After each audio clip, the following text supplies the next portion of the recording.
जय हिंद साथियों, आप सभी का स्वागत है आपके अपने यूट्यूब चैनल श्यामेंद्र स्टडी पर। तो आज के इस वीडियो में हम हिंदी लैंग्वेज 1 मॉडल पेपर लेकर आए हैं और ये परीक्षा में सेम इसी तरीके से प्रश्न पूछे जाते हैं, इसी तरीके से गद्यांश पद्यांश आते हैं। ये एकदम इम्पोर्टेंट है, इसे ज़रूर देख कर जाएँ।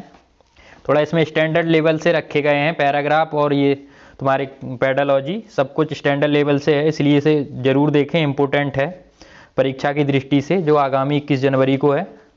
और जिन लोगों ने मेरे चैनल को सब्सक्राइब नहीं किया वो मेरे चैनल को सब्सक्राइब कर लें, बेल आइकन को प्रेस कर लें। आइए शुरुआत करते हैं विलंब ना करते हुए।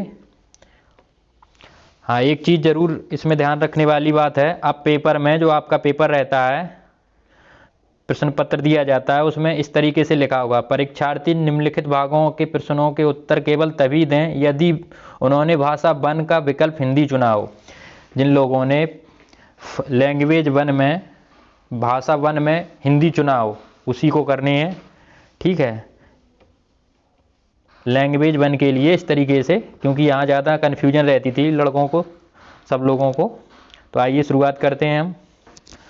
शुरुआत भाग 4 भाषा 1 हिंदी, ठीक है। निर्देश, निम्नलिखित काव्यांश को पढ़कर पूछे गए प्रश्न संख्या 91 से 96 में सही सबसे उपयुक्त उत्तर वाले विकल्प को चुनिए। देखो यहाँ काव्यांश दिया है, पद्यांश दिया है, सो देखो पढ़ते हैं हम थोड़ा, इसके बाद प्रश्न करते हैं। आया समय उठो तुम नारी, युग निर्माण तुम्हें करना है। यहाँ नारी के लिए बात बताई गई है। अब समय आ गया है, नारी महिलाओं तुमको युग निर्माण करना है, उठ जाओ, अब जाग जाओ। आज़ादी की खुदी नींव में तुम्हें प्रगति पत्थर भरना है। इस आज़ादी के माहौल में तुम्हें प्रगति का पत्थर मतलब पत्थरों से दीवार बनानी है, प्रगति करनी है, ठीक है। अपने को कमज़ोर न समझो, जननी हो संपूर्ण जगत की गौरव हो। अपने आप को कमज़ोर न समझो, ये स्त्रियों के लिए बताया गया है। स्त्री अपने देश में क्या है, थोड़े इस तरीके से महसूस करती हैं अकॉर्डिंग, ये क्यों पुरुष प्रधान देश है ना, इसलिए। तो अपने को कमज़ोर ना समझो बिल्कुल। जननी हो संपूर्ण जगत की, पूरे संसार की जननी हो, पूरे संसार की माता हो और गौरव हो इस संसार का तुम, ठीक है। अब देखो प्रश्न देखते हैं। पहला प्रश्न है इसमें 91 का, कविता का मुख्य स्वर क्या है इसमें। देखो विकल्प में स्वतंत्रता, गौरव गाथा, युग निर्माण, स्त्री शक्ति। क्या है चौथा विकल्प इसमें, स्त्री शक्ति के बारे में बात कही गई ना। कविता का जो मुख्य स्वर है स्त्री की शक्ति से संबंधित है ना। अगला प्रश्न देखो, कविता के अनुसार स्वतंत्रता प्राप्ति में स्त्री की भूमिका डॉट डॉट, अप्रासंगिक, औसत, संज्ञान योग, नग्न। यहाँ तीसरा सही है, संज्ञान योग। कविता के अनुसार जो स्वतंत्रता प्राप्ति की भूमिका है जिसमें संज्ञान योग्य, मतलब संज्ञान मतलब अपने संज्ञान में लेने योग्य इसमें, ठीक है। यहाँ तीसरा विकल्प सही है। अगला प्रश्न देखो, स्त्री के लिए किस विशेषण का प्रयोग नहीं किया गया। यहाँ देखो गौरव, गौरव तो है पैराग्राफ में। सबला, सबला मतलब सबल अच्छी नारी मानी जाती है, ठीक है, शक्तिशाली मानते हैं। न्यू, न्यू भी उसमें बताया गया है। इसके अलावा अबला, ये अबला वाला वर्ड नहीं आया है। अबला में थोड़ा स्त्री को कहते नहीं, अबला नारी मतलब कमज़ोर देखा जाता है अबला को, तो वो कमज़ोर यहाँ नहीं है, ठीक है, ये विशेषण नहीं है। तो यहाँ चौथा विकल्प सही है। बाकी आप देख सकते हैं पैराग्राफ में। देखो अच्छा बैक खोलो।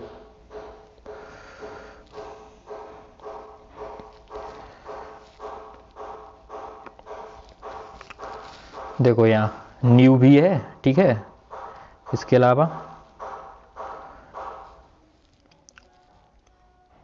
सबला और नारी ये सब चीज़ें हैं ना, वही पूछिए।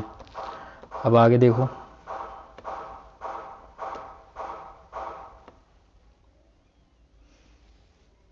तो यहाँ क्या विशेषण का प्रयोग नहीं हुआ, अबला का, ठीक है। बाकी ये सब विशेषण है ना, गौरव, सबला, न्यू।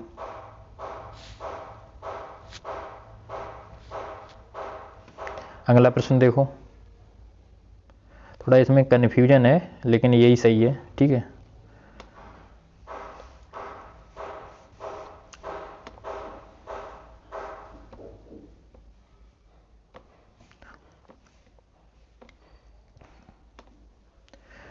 स्त्री की निर्माणकारी शक्ति का भाव कविता की किस पंक्ति में निहित है?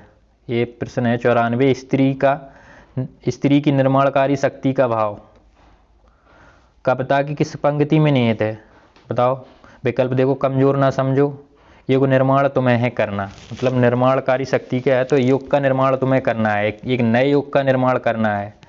ठीक है, यहाँ दूसरा सही है। आज़ादी की नींव, आज़ादी की खुदी नींव, जननी हो संपूर्ण जगत की, ये है। लेकिन इसमें क्या निर्माणकारी शक्ति का भाव पूछा है, तो युग निर्माण तुम्हें करना है। ठीक है, स्त्री के लिए कहा गया है, युग, नए युग का निर्माण करना है। यहाँ दूसरा विकल्प सही है।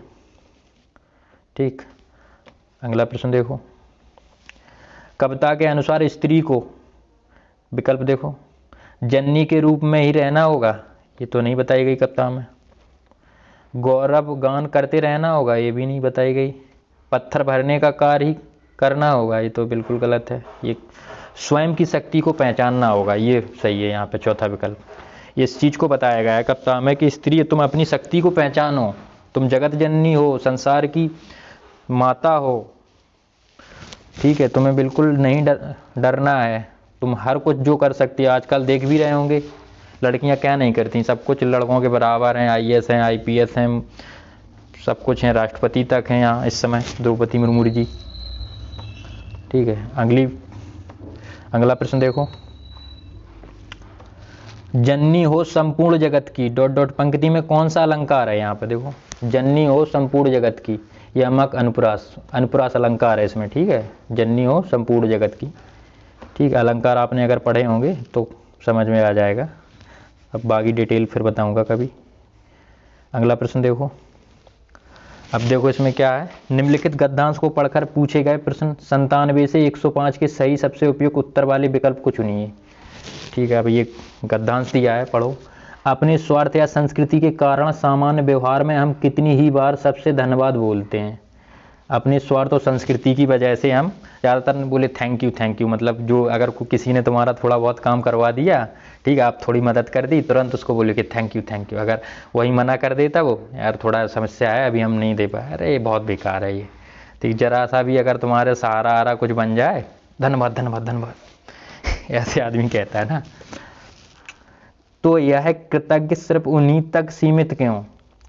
हमें मानव जन्म देने वाली ईश्वर के लिए और जलवायु, भोजन, ऊर्जा जैसे बहुत सारे उपहार देने वाली प्रकृति के लिए भी क्यों नहीं? मतलब केवल उन्हीं के लाने क्यों जो मान के चलो थोड़ा बहुत तुम्हारा काम करवा दें, आप थोड़ी मदद कर दें, उन्हीं के लिए तुरंत धन्यवाद पे धन्यवाद। ईश्वर के लिए भी धन्यवाद करो, उस प्रकृति के लिए भी धन्यवाद करो जिससे जलवायु है, सब कुछ मिल रहा है तुम्हें, भोजन मिल रहा है, ऊर्जा मिल रही है। ठीक, अगला देखो। हम ईश्वर से संवाद करें कि वह हमारे हृदय में पवित्रता, सद्गुणों के प्रकाश को आलोकित करें। हम ईश्वर से संवाद करें, हम ईश्वर से बात करें, हम ठीक है ईश्वर से कहें हमारे हृदय को पवित्र कर दो, सद्गुणों से भर दो, प्रकाशित कर दो। दुखों के कारण तो हमारे विकार बुराइयां हैं। ठीक है, दुख का कारण तो हमारे बुराइयां हैं, बुराइयों से दुख आता है। ठीक है, यहाँ पे दुखों का कारण तो हमारे विकार बुराइयां हैं। हर बुराई अज्ञान के अंधकार फैलाती है, प्रकाश होती है उसका सामर्थ्य खत्म हो जाता है। हर बुराई अज्ञान के अंधकार में, हर बुराई अज्ञान के अंधकार में फैलती है। मतलब अज्ञान हो वहाँ बुराई फैलती है। ठीक है, जहाँ ज्ञान है वहाँ ऑटोमेटिक प्रकाश हो जाता है, प्रकाश होती है उसका सामर्थ्य, मतलब बुराई भाग जाती है अंधकार रूपी। ठीक है, सुख दुख दोनों ही हमारे कर्मों के फल हैं। बिल्कुल सही बात है, सुख दुख दोनों ही कर्मों के फल हैं। हमें समझना चाहिए कि बिना दुख भोगे सुख नहीं पाया जा सकता। मतलब दुख जीवन में जरूर आते हैं, सबके आए होंगे, इसके बाद सुख भी आता है, सदा दिन एक से नहीं रहते हैं। ठीक है, अब इसके अलावा मानवीय पुरुषार्थ करते रहें, मन की कटोरी को स्वच्छ रखें। मानवीय पुरुषार्थ जरूर करते रहें। ठीक है, और मन को स्वच्छ रखें। जहाँ ज़रूरत हो प्रायश्चित की वहाँ अवश्य करें। मतलब प्रायश्चित की अगर हाँ कोई गलती की है तो उसके लिए प्रायश्चित करें। ठीक है, इसके अलावा कौन जाने कब किस रूप में प्रभु किस माध्यम में सहायक हो जाए। किसी को कोई पता नहीं कब प्रभु के रूप में कोई सहायता कर दे। ठीक है, सहायक बन जाए ईश्वर के रूप में। ईश्वर के प्रति आभार प्रकट करना एक ऐसा अचूक तरीका है जो हमें असंतुष्ट और ईर्ष्या जैसी निकृष्ट बातों से ऊपर उठाता है।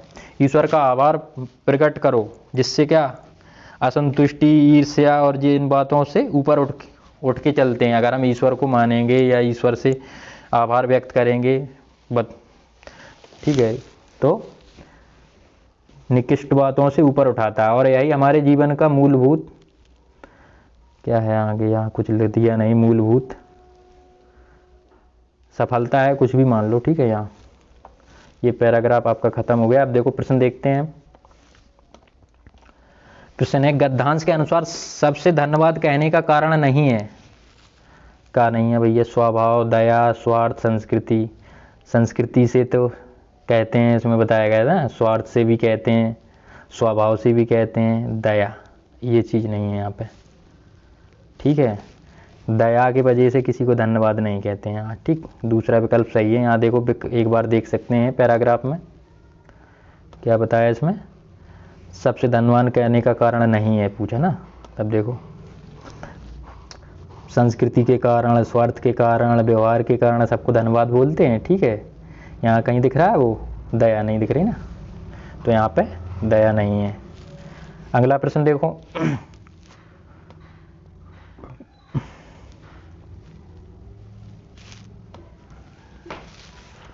हर बुराई अज्ञान के अंधकार में फैलती है। बिल्कुल सही बात। अगर अज्ञान हो, ज्ञान नहीं है तुम्हारे पास, तो बुराई ऑटोमेटिक है, ठीक है।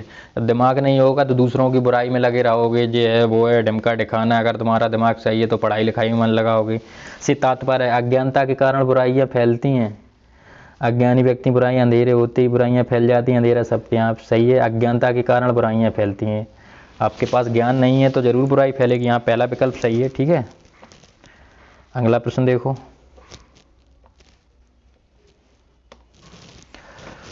सुख दुख का कारण क्या है बताओ। कर्म, प्रारब्ध, भाग्य, दुर्भाग्य। क्या है, कर्म है ना। कर्म के ही अनुसार तो व्यक्ति को सुख दुख मिलते हैं, जैसा कर्म करेगा। अच्छा कर्म, अभी पढ़े लिख लोगे, मेहनत कर लोगे तो जॉब लग जाएगी, तो सब कुछ सही रहेगा, ठीक है। तो कर्म के कारण सुख, अगर अच्छे कर्म करते हैं तो सुख मिलता है, थोड़े बेकार कर्म करो तो दुख मिलता है, ये जरूर है, और इसी जन्म में होता है, ठीक है। यहाँ पहला विकल्प सही है। अगला प्रश्न देखो। गद्यांश के अनुसार प्रायश्चित के साथ साथ मानव को क्या करना चाहिए बताओ। दुख भोगना, सुख भोगना, सफाई करना, पुरुषार्थ। पैराग्राफ में क्या बताया गया था, पुरुषार्थ बताया गया था। देखो अच्छा दिखाते हैं, ठीक है। यहाँ पहला चौथा विकल्प सही है, ठीक है। आइए देखते हैं विकल्प को, पैराग्राफ को, ठीक है। देखो यहाँ पुरुषार्थ कहाँ लिखा है, यहीं बताया गया था। देखो मानवीय पुरुषार्थ करते रहें लिखा है इसमें। देखो यहाँ पुरुषार्थ करते रहना चाहिए, ठीक।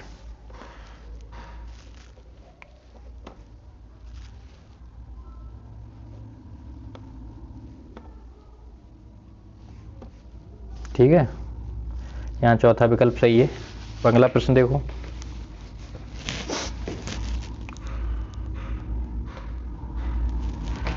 मन की कटोरी को स्वच्छ रखें से तात्पर्य क्या है बताओ। मन को स्वच्छ रखना चाहिए, ठीक है। मन का स्वीकार करना चाहिए, बिल्कुल नहीं, मन की ना मानो। मन सब विकारों का कारण है, सही है। मन को नियंत्रण में रखना चाहिए। मन से बुरे भावों को निष्कासन करना चाहिए। क्या पूछा, मन को कटोरी को स्वच्छ रखने से तात्पर्य है मन के बुरे भावों को निकालना चाहिए। मन में जो भी बेकार के विचार चल रहे हैं, दूसरों के प्रति द्वेष वोष, ये सब निकाल देना चाहिए, ठीक है। यहाँ चौथा विकल्प सही है। अगला प्रश्न देखो। जीवन का मुख्य लक्ष्य बताओ क्या है। ईर्ष्या से ऊपर उठना, ईश्वर के प्रति अनासक्ति, ईश्वर की भक्ति करना, ईश्वर के प्रति आभार प्रकट करना। पैराग्राफ में बताया गया था, तो यहाँ चौथा विकल्प सही है, ठीक है। देखो अच्छा देखते हैं पैराग्राफ में।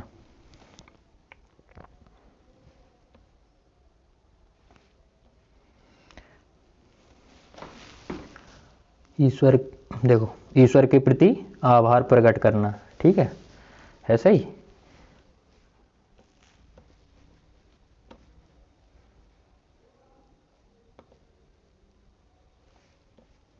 यहाँ। ठीक है, अगला प्रश्न देखो। स्वार्थ का विलोम शब्द क्या है बताओ? निस्वार्थ। ठीक है, दूसरा विकल्प सही है। अगला प्रश्न देखो। मानवीय शब्द में प्रत्यय क्या है बताओ? प्रत्यय, उपसर्ग, प्रत्यय, उपसर्ग, पूर्व, प्रत्यय, पीछे।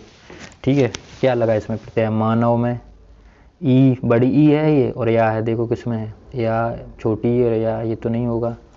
ठीक है, खाली या है, ये भी नहीं होगा। वाह में बड़ी, मानव के संगे ई, ये वाला हो जाएगा यहाँ। ठीक है, बड़ी ई लगी और या लगा। ठीक है, प्रत्यय यही होगा ना, पीछे जुड़ता है। तो यहाँ चौथा विकल्प सही है। अगला प्रश्न देखो। कौन सा शब्द युग में समूह से भिन्न है बताओ? यहाँ समूह से अलग अलग है। अंधकार, अंधेरा, शुद्ध अशुद्ध, सुख दुख, अज्ञान, ज्ञान अज्ञान। ठीक है, देखो ज्ञान अज्ञान विलोम शब्द हो गए, सुख दुख ये भी विलोम शब्द हो गए। ठीक है, शुद्ध अशुद्ध ये भी विलोम शब्द। अंधकार अंधेरा सेम बात है ना, चाहे अंधकार अंधेरा सेम वर्ड मिल रहे हैं ना, तो यहाँ यही अलग है ना, भिन्न, यही अलग है। तो यहाँ पहला विकल्प सही है। ठीक है, अब अगला प्रश्न देखो। निम्नलिखित कथनों को पढ़िए तथा सही विकल्प का चयन कीजिए। अब देखो प्रश्न आ गए।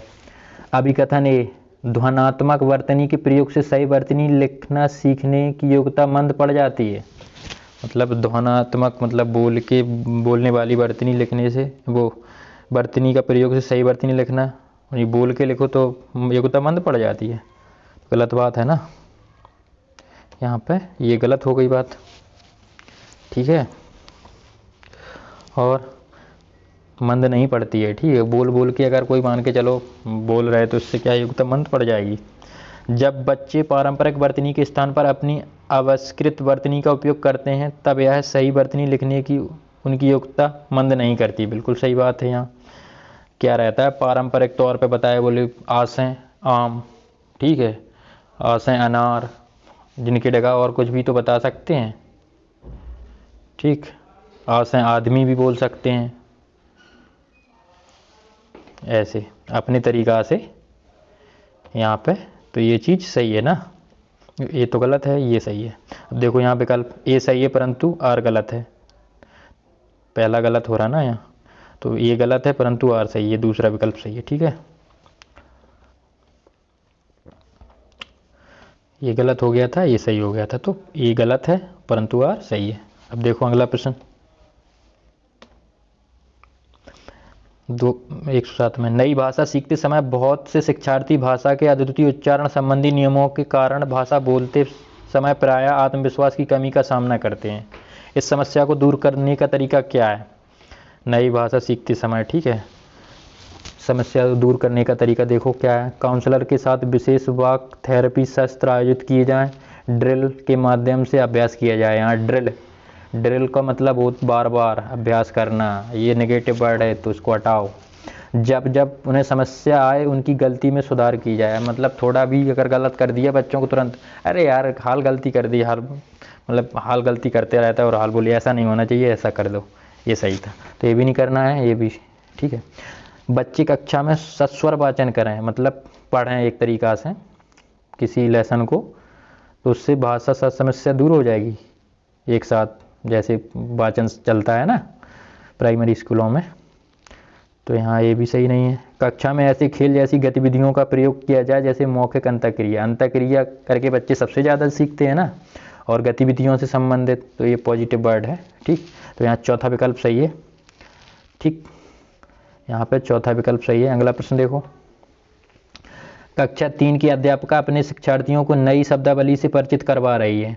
निम्नलिखित में से कौन सा नई शब्दावली सीखने का प्रभावशाली तरीका है? एक कक्षा 3 के अध्यापिका है जो शिक्षार्थियों को नई शब्दावली से परिचित करवा रही है, उसमें नई शब्दावली सीखने का प्रभावशाली तरीका बताओ कौन सा है?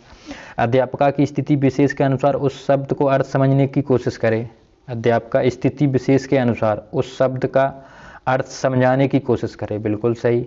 जिस तरीके से उस मान के चलो कोई शब्दावली पढ़ा रही है और स्थिति की विशेष के अनुसार, मतलब जिस बच्चे को जिस तरीके से समझ में आ रहा हो उसे समझाने की कोशिश करें। यहाँ पहले विकल्प सही है। बाकी क्या है, अध्यापक श्याम पट पर शब्द का अर्थ लिखे और शिक्षार्थियों को उसे याद करने का मतलब है नेगेटिव हटाओ इसे।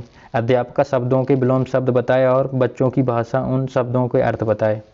इससे क्या हो जाएगा, ये भी गलत है। अध्यापक का बच्चों को शब्द की ठोस परिभाषा भी नेगेटिव वर्ड है, इसे भी हटाओ। ठीक है, यहाँ पे पहला ही विकल्प सही है। अगला प्रश्न देखो, भाषा सीखना किससे संबंधित है बताओ। उत्पाद, कौशल, अर्जन, प्रक्रिया। भाषा कैसे किससे संबंधित है, कौशल से ना, कौशल से संबंधित होती है। भाषा अधिगम करके भी सीखी जाती है, अर्जन करके, लेकिन यहाँ भाषा सीखना किससे संबंधित है, सबसे बेस्ट कौशल माना जाता है ना। ठीक है, अधिगम करो चाहे अर्जन करो, कुछ भी करो, तो यहाँ दूसरा विकल्प सही है। अगला देखो, पठन के तरीकों यानी पाठक को क्या करना चाहिए से मिलान कीजिए। ये देखो वो काफ़ी बड़ा प्रश्न है यार, इसमें तो कन्फ्यूजन है भैया। देखो अच्छा, पठन के तरीके पाठक को क्या करना चाहिए। अनुमान क्या है, अनुमान के साथ में कौन सा लेखक कैसे लिखते हैं इसके आधार पर सुनिश्चित करना, ये नहीं होगा। इसके अलावा अपरिचित शब्दों को समझाने के लिए पाठ सामग्री कुछ हिस्सों को मदद करनी होगी, ये नहीं होगा। शीर्ष कथन प्रस्तावना पर ध्यान देते हुए देखना चाहिए सूचनाओं किस संचरित की गई हैं। इसके अलावा पाठ वस्तु का भाषा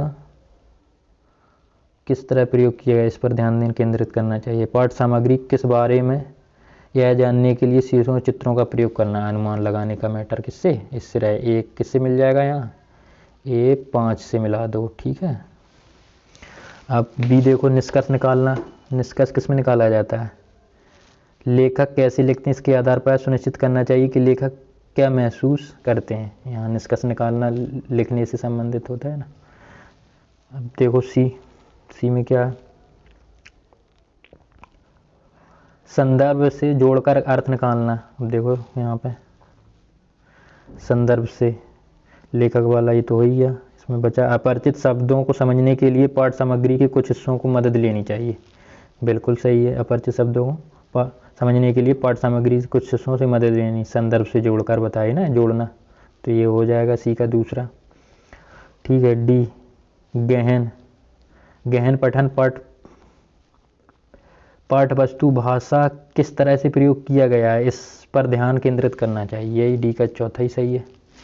ठीक है, अब बचा क्या है, ई पाठ वस्तु के संयोजन की पहचान। ठीक है, तो ये तो हो ही गया, ये भी हो गया। कौन सा रहेगा, ये तीसरा बचा है, तो ई को तीसरे से मिला दो। यहाँ शीर्ष कथन तब प्रस्तावना पर ध्यान देते हुए देखना चाहिए कि सूचनाएं किस तरह से संचरित की गई हैं। ठीक है, अब देखो ये मिलान होगा, ए को 5 से मिल रहा है, बी फर्स्ट से मिल रहा है, इसके अलावा सी तुम्हारा सेकंड से मिल रहा है, डी फोर्थ से मिल रहा है, ई 3 से मिल रहा है। देखो इसमें कौन सा विकल्प है, ए 5 से, बी 1 से, सी सेकंड से, डी 4 से, ई 3 से, ये तीसरा सही है। ठीक है, यहाँ थोड़ा क्वेश्चन इस साइड कर दिया गया है, जब सेम लगाएंगे तो मिलान करने में ज़्यादा आसानी होती है। तो यहाँ देख लो, अच्छा प्रश्न था, इसको थोड़ा इस साइड लाना है, इससे वो समझ में आ जाएगा। इसको इससे जोड़ देना है, विकल्प यहाँ हटा रख देना था, थोड़ा गड़बड़ा गया। यहाँ तीसरा विकल्प सही है। अगला प्रश्न देखो, उस युक्ति का चयन कीजिए जो नीचे दिए गए उदाहरण से मेल खाती है। मैं भाषा पर ध्यान केंद्रित रखती हूँ, मैं इस बात का पूरा ध्यान रखती हूँ कि यह सही हो। स्वनिरीक्षण, परभाषा व्यवहार, याद करना, पुनरावृत्ति करना, याद करना, नेगेटिव वर्ड, इसे भी हटा दो। परभाषा व्यवहार, ट्रेवलिंग, स्वनिरीक्षण है ना, मैं भाषा पर ध्यान केंद्रित रखती हूँ, मैं इस बात का पूरा ध्यान रखती हूँ यह सही हो, तो स्वनिरीक्षण हो गया। खुद की मतलब जांच वाला मैटर आ गया ना, कि हम भाषा का बोल रहे, सोच समझ के बोल रहे, गलती कर रहे, क्या कर रहे, तो यहाँ पे पहला विकल्प सही है। ठीक है, अगला प्रश्न देखो, कक्षा 2 के विद्यार्थी एक कविता गा रहे हैं। यह है मेरी नाक, यह है मेरे कान। यह कविता गाते समय शरीर के जिस अंग का नाम लेते हैं उस अंग को स्पर्श भी करते हैं। अध्यापिका किस विधि का प्रयोग कर उन्हें सिखा रही, बताओ। समग्र भौतिक प्रतिक्रिया, इसे समग्र भौतिक प्रतिक्रिया बोला जाता है। जब अध्यापिका कोई बच्चों को जब कोई चीज़ सिखाए, जैसे मान के चलो ये कविता में बता रहा है, यह मेरा नाक, क्या है कान, गतिविधि साथ में चल रही ना, प्रतिक्रिया चल रही भौतिक रूप से, तो इसी को कहते हैं समग्र भौतिक प्रक्रिया विधि, ठीक है। विभिन्न दर्शन संग्राही, दर्शन थोड़ी करवा रहा है यार, कोई मंदिर थोड़ी जा रहा है। श्रव्य भाषिक, सुनकर और भाषा करके। संप्रेषण भाषा शिक्षण, ये भी नहीं है, ठीक है। यहाँ पहले विकल्प सही है। अगला प्रश्न देखो, शिक्षार्थी पिछली इकाई से शब्द लेकर 5 प्रश्नों के उत्तर समूह देने का काम कर रहे हैं, ठीक है। समूह में देने का काम कर रहे हैं, ठीक है। वे अपने सवालों को दूसरे समूह के साथ अदला बदली करते हैं, बिल्कुल सही। और सवालों के उत्तर देने की कोशिश करते हैं। किसका उदाहरण है बताओ? पठन आकलन का, सहपाठी आकलन का, स्व आकलन का, पृष्ठपोषण। स्व आकलन खुद के लिए, जब खुद जैसे अभी बताया गया था खुद के लिए। सहपाठी आकलन ये साथ साथ कर रहे हैं, यहाँ पे देखो समूह में देने का काम कर रहे हैं, 5 प्रश्नों के उत्तर समूह में और दूसरे के साथ अदला बदली कर रहे हैं, ठीक है। सहपाठी आकलन हो गया ये, ठीक है। यहाँ पे दूसरा विकल्प सही है। अगला प्रश्न देखो, मुझे यह काम बहुत ही पसंद है जब अध्यापिका मुझे एक कार्ड देती है जिस पर कोई शब्द या वाक्य लिखा होता है। मैं उससे संबंध अभिनय करती हूँ। समूची कक्षा उस शब्द या वाक्य के बारे में अनुमान लगाती है, ठीक है। शिक्षार्थी प्राथमिकताओं के साथ शिक्षार्थी की टिप्पणी की पहचान कीजिए। यहाँ पे एक प्रश्न है, एक अध्यापिका एक लड़की को कोई कार्ड पे लिखकर एक वर्ड देती है या वाक्य देती है, उसके अकॉर्डिंग वो लड़की एक अभिनय प्रस्तुत करती है, मतलब उसी के तरीके से एक्टिंग बन करती है। जैसे जो वर्ड लिखा होगा या जो वाक्य लिखा होगा उसी की एक्टिंग करती है। जैसे झांसी की रानी लिख दो उसमें, तो झांसी की रानी की तरह वो एक्टिंग कर रही होगी कक्षा में, और बाकी कक्षा उसे अनुमान लगा रही होगी वो ये किसकी एक्टिंग कर रही है। ये चीज़ है इसमें, देखो तो कौन सा विकल्प है इसको देखते हैं हम। जब कार्ड पर वाक्य याद करती तो मुझे भाषा अच्छी तरह से याद रहती। याद करना नेगेटिव है, हटाओ इसको। जब मैं गति बोधक तरीके से संलग्न रहती हूँ तो मुझे भाषा अच्छी तरह से याद रहती है। अब ये सही है, इसमें गति बोधक कर रहा है ना, गति मतलब काम चल रहा है, प्रक्रिया हो रही है। जब मैं देखती हूँ तो मुझे अच्छी तरह से याद, ये नहीं है। देखने से क्या मतलब? जब मैं सुनती हूँ तो मुझे भाषा अच्छी तरह से याद रहती है, तो ये भी नहीं याद। दूसरा विकल्प सही है, ठीक है। गति के साथ सीखना तब ज़्यादा याद रहेगा, ठीक है। अगला प्रश्न देखो,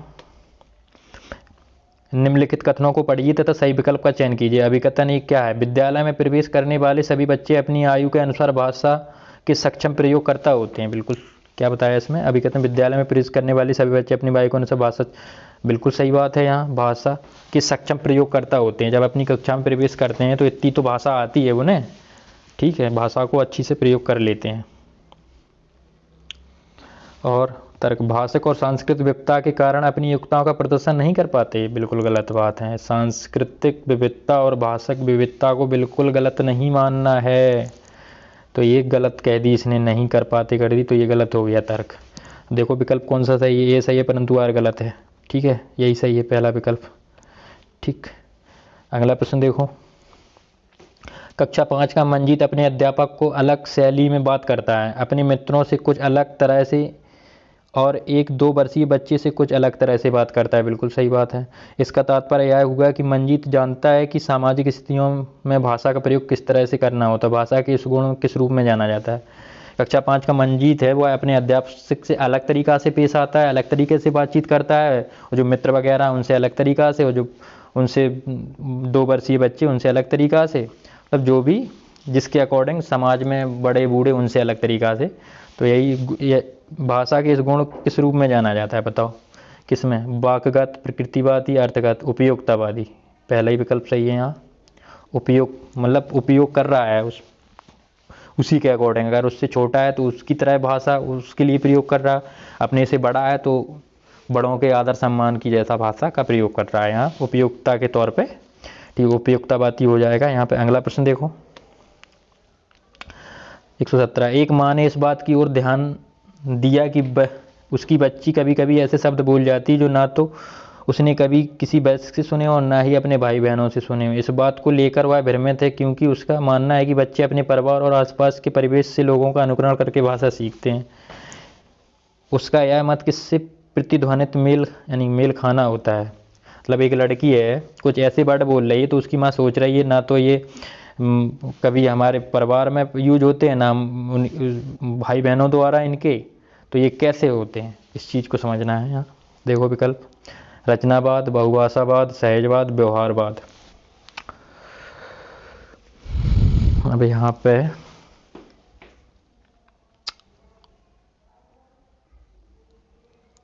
यहाँ कन्फ्यूजन है थोड़ी, बहुभाषावाद तो होगा नहीं यार, यहाँ व्यवहारवाद हो जाएगा। ठीक है, ठीक है।